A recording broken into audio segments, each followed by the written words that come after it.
Could you survive a volcanic eruption? In June 1991, the villagers of Bacolor, Philippines, faced the wrath of Mount Pinatubo's cataclysmic eruption. As the sky darkened with ash and pyroclastic flows threatened to annihilate everything in their path, the villagers turned to an ancient yet ingenious method of escape: underground bunkers. Carved into the earth, these bunkers provided a sanctuary as lava and debris surged around them. Families huddled together, their breaths shallow and hearts pounding, while the ground above trembled violently.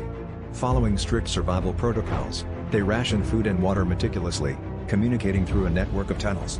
For days, the bunkers shielded them from the inferno, encapsulating a remarkable story of human resilience and the power of communal survival strategies.